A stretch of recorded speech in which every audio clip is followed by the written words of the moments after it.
ഈ അടുത്തിടെ വരെ കേട്ടുവരുന്ന ഒരു കാര്യമാണ്. പൊതുവേ ക്യാൻസറൊക്കെ നമ്മുടെ ഈ കാലഘട്ടത്തിൽ കൂടാൻ കാരണം നമ്മൾ കുക്ക് ചെയ്യാൻ ഉപയോഗിക്കുന്ന പാത്രങ്ങളാണ്. ഇപ്പം നോൺ സ്റ്റിക്ക് ഒക്കെ ഉപയോഗിക്കുന്നതായിക്കോട്ടെ, അല്ലെങ്കിൽ മറ്റ് പല ഡിവൈസസിനെ നമ്മൾ പറയാറുണ്ട്.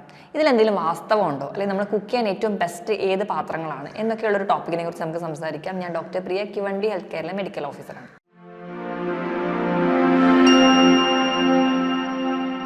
നമ്മുടെ ആരോഗ്യം മെച്ചപ്പെടുത്താൻ വേണ്ടി ഏറ്റവും നല്ല വസ്തുക്കൾ തിരഞ്ഞെടുത്ത് കുക്ക് ചെയ്യാനാണ് നമുക്ക് എല്ലാവർക്കും താല്പര്യം.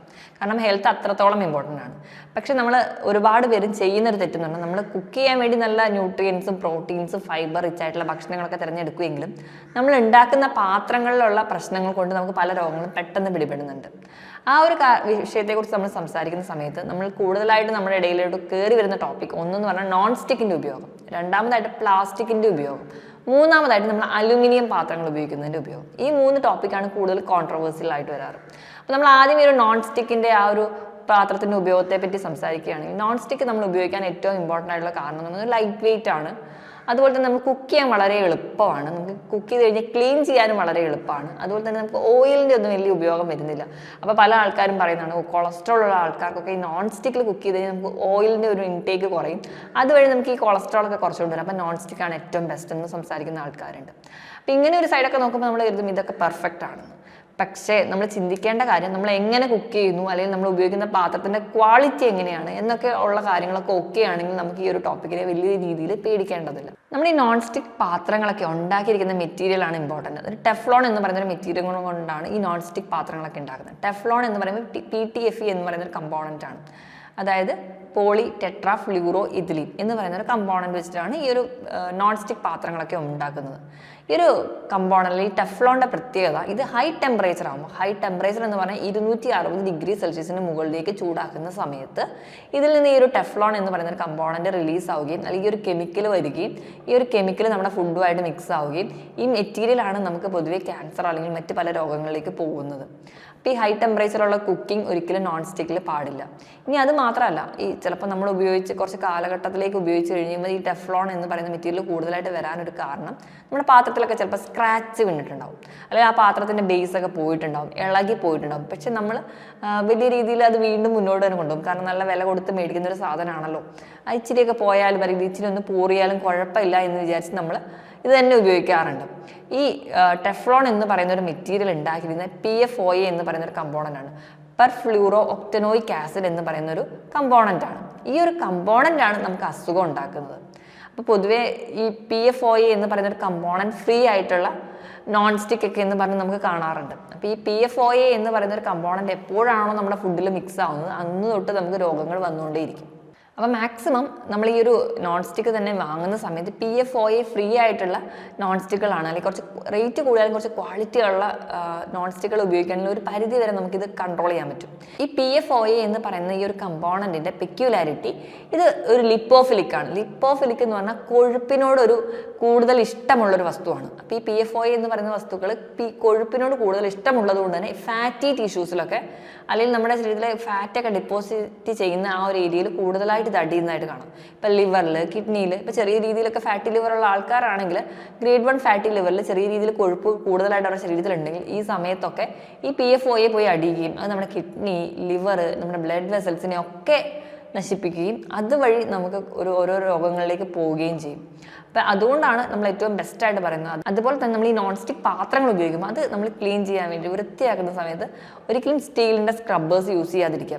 എപ്പോഴും സോഫ്റ്റ് ആയിട്ടുള്ള അല്ലെങ്കിൽ സ്പോഞ്ച് ടൈപ്പ് സ്ക്രബ്ബേഴ്സ് മാത്രം യൂസ് ചെയ്യുക. ബിക്കോസ് ആ ഒരു സ്റ്റീൽ സ്ക്രബ്ബേഴ്സ് വരുന്ന സമയത്ത് അത് പെട്ടെന്ന് തന്നെ സ്ക്രാച്ച് ചെയ്ത് പോകാനും അത് പെട്ടെന്ന് ഡാമേജ് ആവാനും ഈ ടെഫ്ലോൺ പെട്ടെന്ന് തന്നെ നമ്മുടെ ശരീരത്തിലൂടെ എത്താനും ചാൻസ് ഉണ്ട്. ഏറ്റവും ബേസായിട്ട് പറയുകയാണെങ്കിൽ നമുക്കിങ്ങനെ നമ്മുടെ വീട്ടിലെ പാത്രങ്ങളിൽ ചെറിയ പൊട്ടലോ ഒക്കെ വന്നിട്ടുണ്ടെങ്കിൽ നോൺ സ്റ്റിക്ക് ആണെങ്കിൽ അപ്പം തന്നെ അത് റീപ്ലേസ് ചെയ്യുക എന്ന് മാത്രമാണ് പറയാനുള്ളത്. അത് മാറ്റിയാൽ മാത്രമേ നമുക്ക് ഈ പറയുന്ന രോഗങ്ങളെയൊക്കെ നമുക്ക് ഓവർകം ചെയ്യാൻ പറ്റുള്ളൂ. ഇനി രണ്ടാമത്തെ ഒരു കാറ്റഗറിയെ നമ്മൾ സംസാരിക്കുന്നത് പ്ലാസ്റ്റിക് കണ്ടെയ്നേഴ്സിനാണ്. പ്ലാസ്റ്റിക് കണ്ടെയ്നേഴ്സ് എന്ന് പറയുമ്പോൾ വളരെ ചീപ്പാണ്, നമുക്ക് എത്ര വേണമെങ്കിലും വലിയ രീതിയിൽ പൊട്ടിപ്പോകത്തില്ല, അല്ലെങ്കിൽ നാശമാവത്തില്ല, എത്ര കാലം വരെ വേണമെങ്കിലും ഉപയോഗിക്കാം. ഹാൻഡിൽ ചെയ്യാനും കുറച്ചുകൂടെ എളുപ്പമാണ്. അതുകൊണ്ട് തന്നെ നമ്മൾ എല്ലാവരും തന്നെ പ്ലാസ്റ്റിക് കണ്ടെയ്നേഴ്സിനെ ഡിപ്പെൻഡ് ചെയ്യാറുണ്ട്.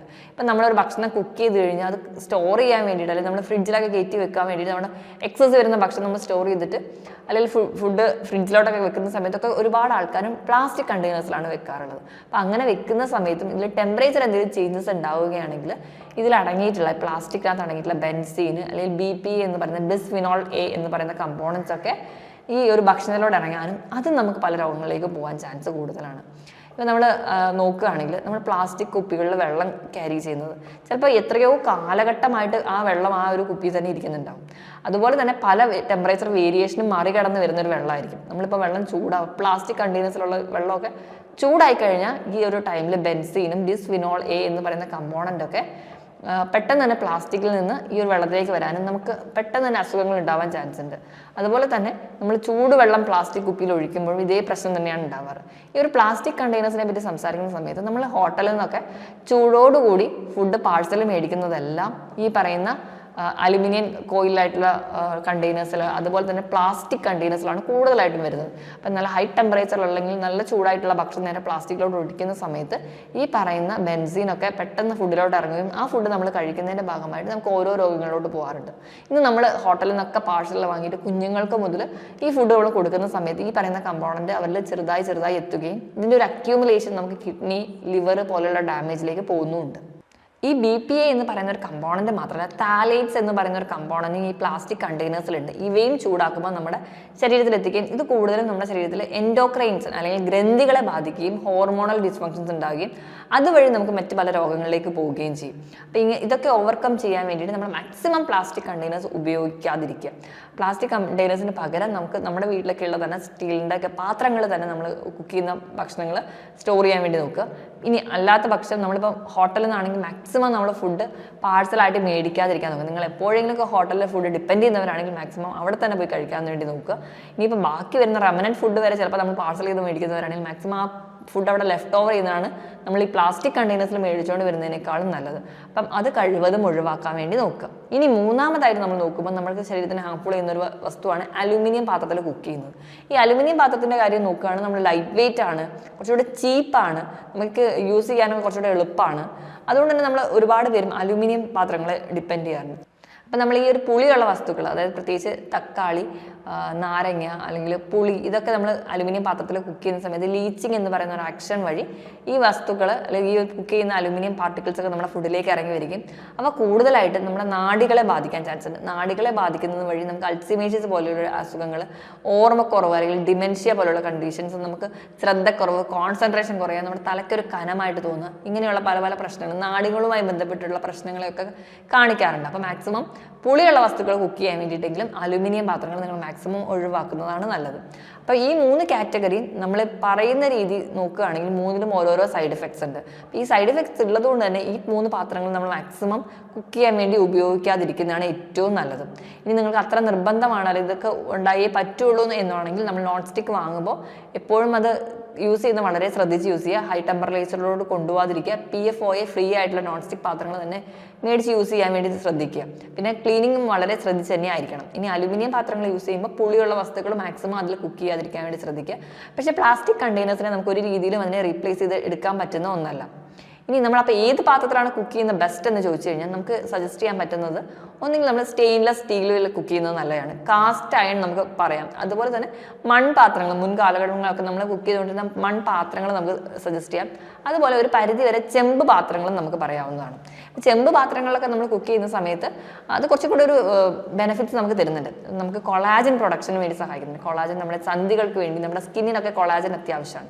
കൊളാജൻ പ്രൊഡക്ഷൻ കൂടുന്നുണ്ട്. ഒരു ആൻറ്റി മൈക്രോബിയൽ എഫക്റ്റ് ഒക്കെ നമുക്ക് ചെമ്പ് പാത്രങ്ങൾ കുക്ക് ചെയ്യുന്ന വഴി നമുക്ക് കിട്ടുന്നുണ്ട്.